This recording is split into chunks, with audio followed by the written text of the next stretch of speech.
Good afternoon, everyone. I am Paula Cotton with Beacon Property Solutions in Phoenix, Arizona.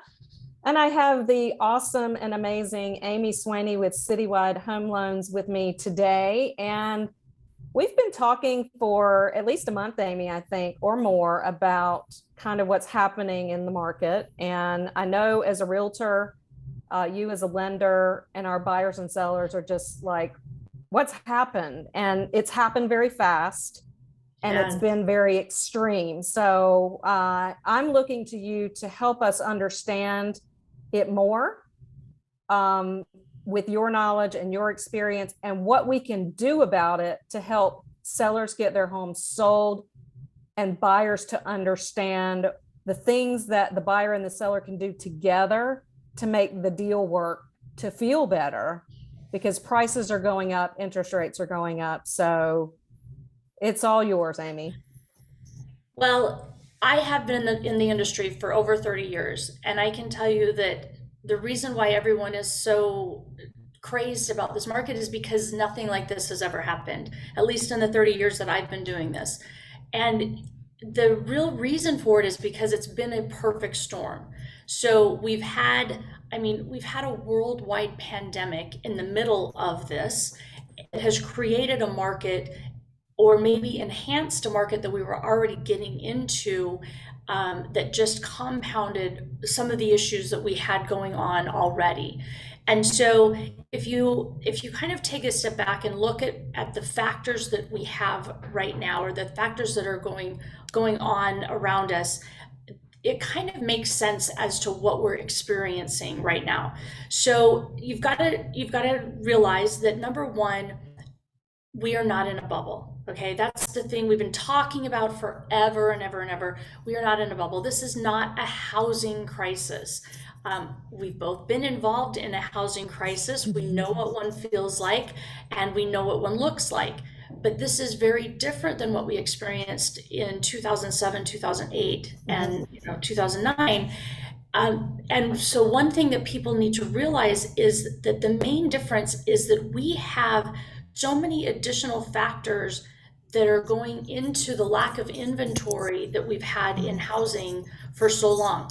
The main thing being that builders got very scared when we had that housing crisis, that they didn't go out and continue to build at the pace and the rate that they did back in 2010 and 11, or back in when they were going through that housing bubble, right? 2005, 2006, and when they were infected by 2010 and 11. Yeah.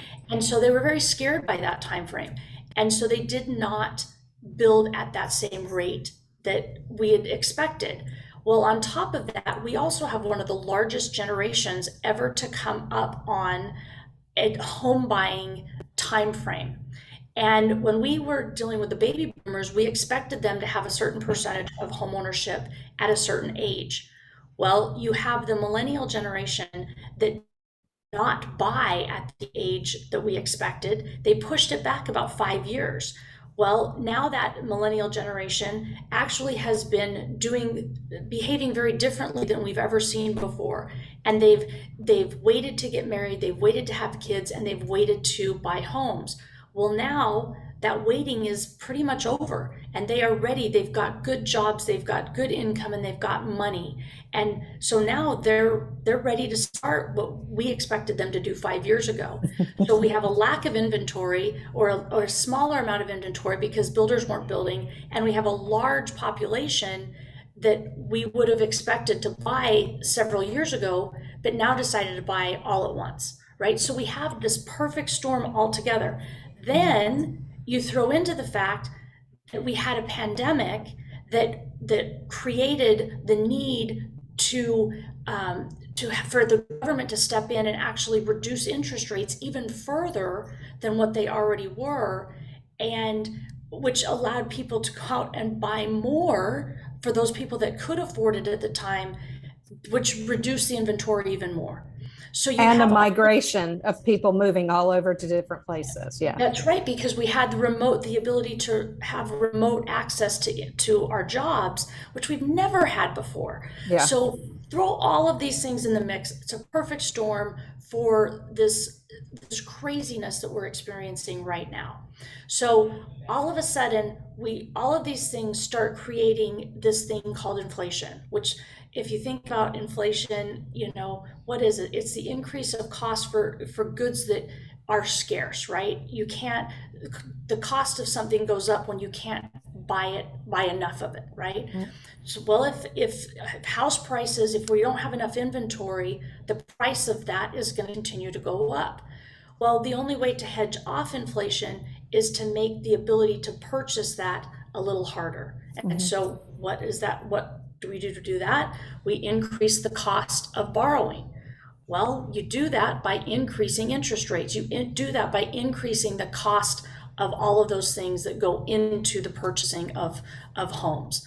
So you've seen what the government has done. They're trying to stave off inflation, which they've probably started a little bit too late. Just my own personal opinion, but they've done that. And now in a very, very short window of time, because of other factors that we're probably not going to get into here, gas prices, consumer prices, food, all these things that are going up that also have been impacted by the pandemic, supply chain issues, all these other things, we've got this appreciation or this inflation that's gone up so much that we are now dealing with a very rapid increase in interest rates that no one saw or that we should have seen coming, but we chose not to. And it pretended it wasn't coming. Right. And it happened in a much shorter period of time than I think a lot of people expected. So if we look at that short period of time, we're talking about the rapid increase started in November. Okay, so November of 2021, when if we think back, the interest rates at that point, let's talk high twos, very low threes, is what the interest rates were at the end of November in 2021. And you fast forward to July, first part of July of 2022, and you're looking at high fives. And at some point in the last month or so, they've even been above 6, where we've seen basically a 3% increase in long-term 30-year fixed interest rates. That is a substantial increase in what somebody's monthly payment went to in an 8-month period of time. And not only did that impact your monthly payment, it also impacted qualification. It impacted the ability of a house, the amount of house you can afford to purchase. There's all these things that domino effect things moving forward. Maybe you had a new construction home that you had money on, and now all of a sudden rates go up 3%. Can you still afford it? Right. There's all these things that are secondary impact of what happens when you have a rapid fire increase of interest rates. And that's what people are dealing with now. So now the fear sets in of, oh my gosh, oh my gosh, oh my gosh, what's going to happen next? So on top of that, you also have this market, this crazy real estate market, where we've had multiple back-to-back over contract purchase price offers. And then all of a sudden, when people started realizing that the interest rates have gone up so much and their payments have gone up so much, we all of a sudden see the screeching halt of offers, right? Yeah. I'm personally dealing with it. Yep. For clients. Yeah. Right. And so now we see that the market, we're starting to see inventory start flowing back into the market, which also says, okay, well, now we're starting to see possible price reductions. Well, wait a minute, now is the market falling?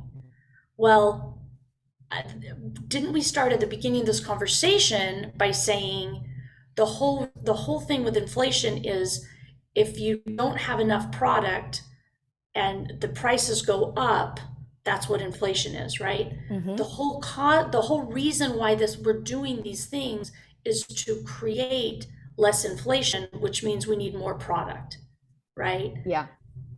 Which is what we are trying to create. The market is not crashing. The market is just trying to get back to balanced. Yeah. And so as we are seeing these things, there are ways to make the market work for you now. And it's funny because all of these people that in November were saying, oh, nope, I'm not buying. I mean, prices are out of control. I'm going to wait till they come back down. Well, now they're double whammied Yeah. on interest rates have gone up and the prices didn't stop going up. Right. And in fact, I mean, I watch what you send out, and let's see, what was the median home price in November? November, it was $416,600. And let me guess, prices didn't go down by July. Not a chance. So what's the median home price in July? Today, it is $475,000. So from November to July, we have, quick math, about $58,000 increase in this. If I were to go out and buy a home in November, it was $416,000. If I went out today to buy that same exact home, I would have to pay $475,000 for that. Yes, ma'am. So not only did I could have paid have a very high 2% interest rate in November. I also, now for that same house that I would have bought in November, I have to also pay $58,000 more and 3% higher in interest rate. Yes. So now, not only did my payment go up because the interest rates went up, my payment also went up because I'm paying $50,000 more, almost $60,000 more for the house. It's like a double scoop with sprinkles, right? Right. So in that scenario, how do we help? I mean, that obviously has hurt a lot of people.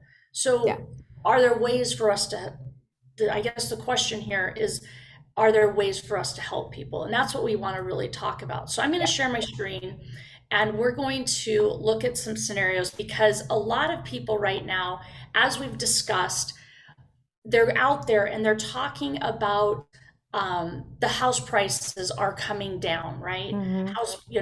But they're really not. They're just being, I'm going to call it right-sized, right? They're being more reasonable in pricing. Yeah, for sure. And Amy, you're using one of my listings.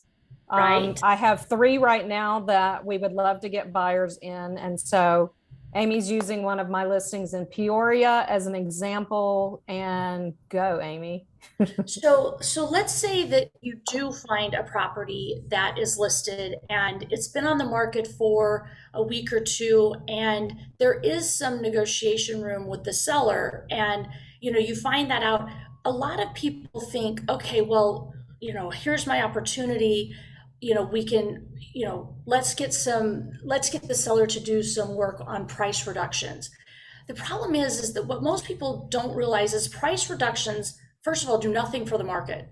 I mean, basically when you do a price reduction, you're reducing the price of your neighborhood, right? Yeah. When you go in to buy a home and you reduce the price, all you're doing is bringing down the value of your home, because your home becomes a comparable for everybody else in the neighborhood. You're not making friends with your neighbors. Right. Right, because everybody in the neighborhood wants the market to continue to go up. Yeah. Because they're either the values of their homes are going up, or they might be selling, or like you said, everybody wants real estate values to go up unless you're buying, right? Yes. Yes, for sure. But so if you have the ability to have some negotiating powers, there are better ways to spend that negotiation power with a seller. Yeah. Because if you look at, let's say that this seller is talking with their agent and they're saying, okay, maybe we need to do a price reduction. Maybe that will get some activity on the home. Yeah. Well, if we look at a property that is listed at $725,000, we know that buyer in this market probably is not super excited about what's going on in the market, right? They know that they missed out on what happened in the last 6 months or the last 8 months. And so they're probably, number one, interest rate sensitive, and they're price sensitive. They're looking for some sort of a deal. Okay, so you're talking with your seller, and that seller is saying, hey, let's do a price reduction. I'm considering doing a 1% price reduction. Let's look at the reality of what that does. If you were to look at the current market, and the home is on the market at 725, someone's putting 20% down, and let's just make the assumption that today the interest rate is at 5.875. Okay, that would make someone's principal and interest payment right now $3430.92. That's just principal and interest. Okay, so $3,430 a month in the principal and interest payment at a loan amount of $580 or $580,000 based upon the purchase price of $725. But the seller's willing to do a 1% price reduction. That means that the seller's going to take about a $7,250 reduction in what they are going to make on the sale of their home, bring that price down to $717,750. That's going to lower the loan amount for your buyer because they're putting 20% down. They're basing it off the sales price. Interest rate stays the same. That new principal and interest payment of the buyer is now going to be about $3,396 a month, a drop of about $34 a month. You can barely get a few gallons of gas for that. Right, right. Can you? I mean, you even get a gallon of barely. gas for that, right? Like at some point in my life, we could fill the tank up at that point, right? Yeah, not too long ago. Right. So, but not earth shattering, especially on a $700,000 purchase price. Yeah. That is not going to make that is not changing anyone's life, right? No. So that's probably not even going to get somebody to be excited, okay? I mean, at this point, we're seeing a 3% change in interest rates in 8 months. $34 a month, not making a dent. So then, okay, so the seller's now saying, okay, well, maybe we'll give a 2% price reduction. At this point, that's going to be close to, $14,500. I mean, we're affecting the seller's net now, right? Yeah. That's bringing that price down to $710,500.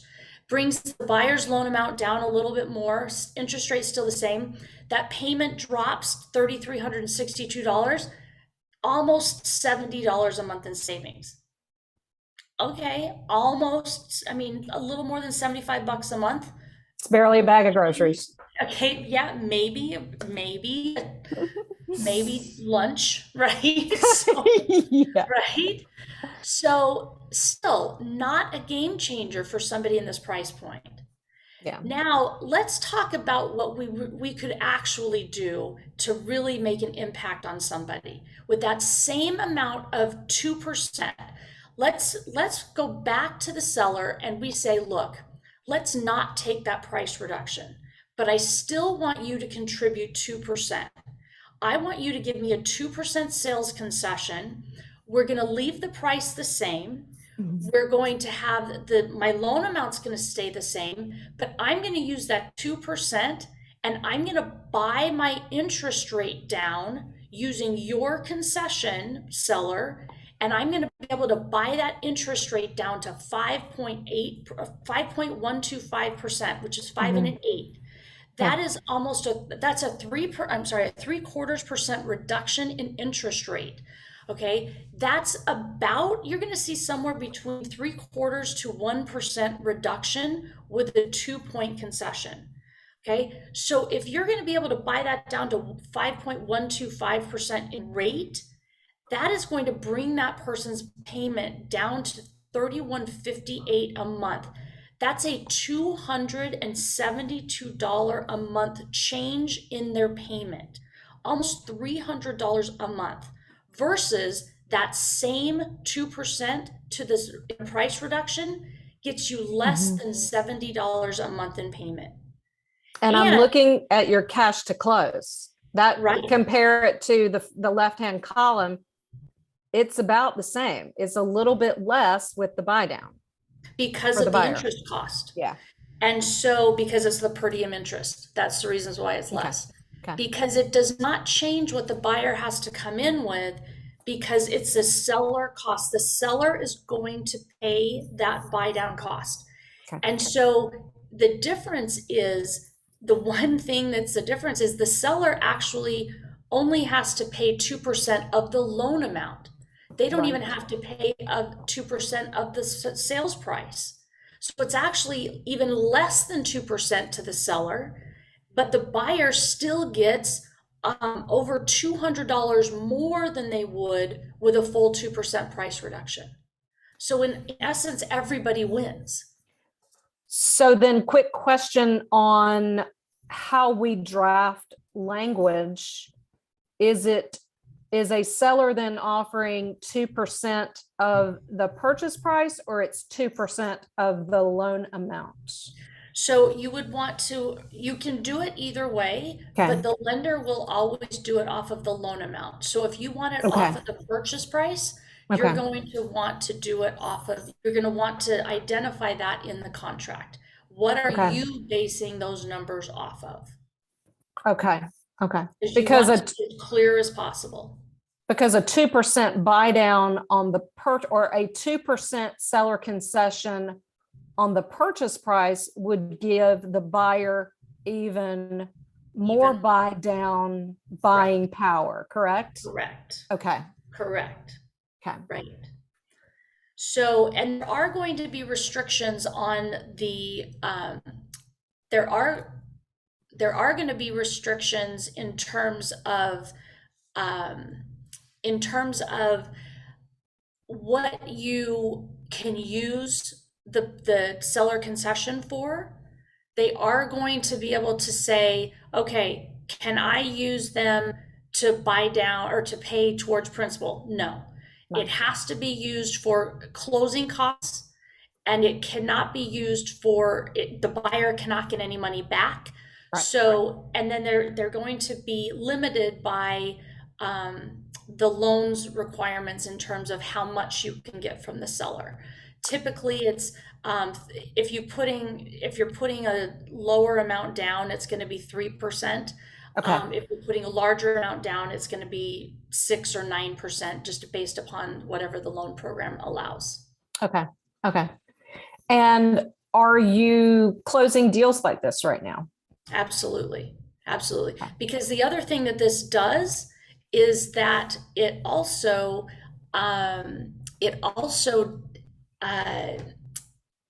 it helps the buyer qualify when there's issues with qualification, because you're qualifying at the lower payment. Okay.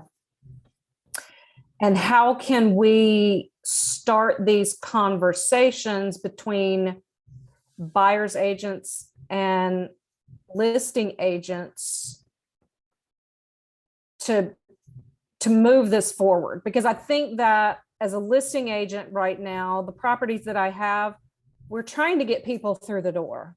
Right. And we are making price reductions to hopefully make that happen. And sometimes it's working and sometimes it's not. But I think it's not until maybe the agents are speaking with each other and talking through crafting the offer or what that's going to look like. So what would you suggest for real estate agents who want to have these conversations with their clients?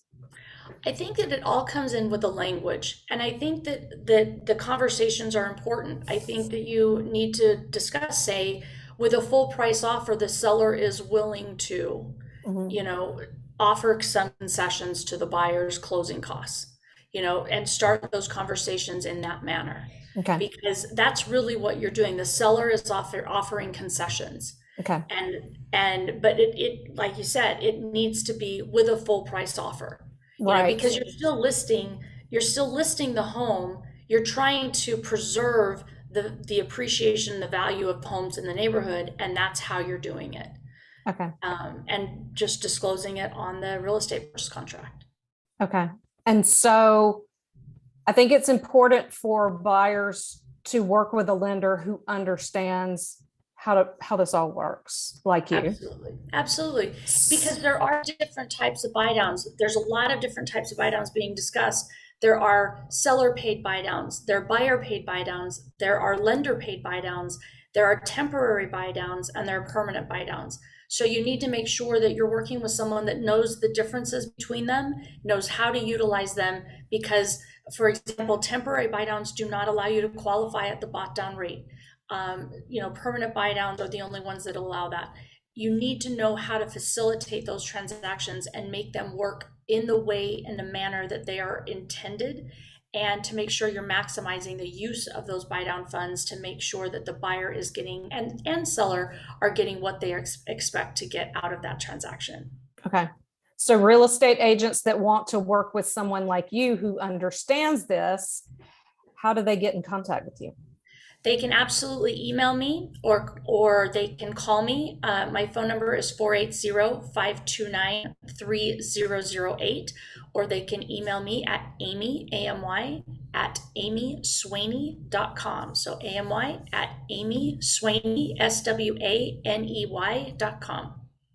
Awesome. And I'm excited for the 3 listings that I have. So, yeah, this is fantastic. I can't wait to talk to my sellers and have some conversations with buyers agents, because I think we can all help each other if we understand how this works. So again, I'm Paula Cotton with Beacon Property Solutions.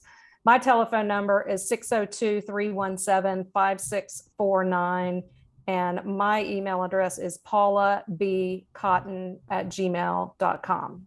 Well, thank you, Amy. I appreciate this. I learned so much, and I can't wait to put this into practice. Thank you so much, Paula. I really appreciate it. Thank you. Bye. Bye.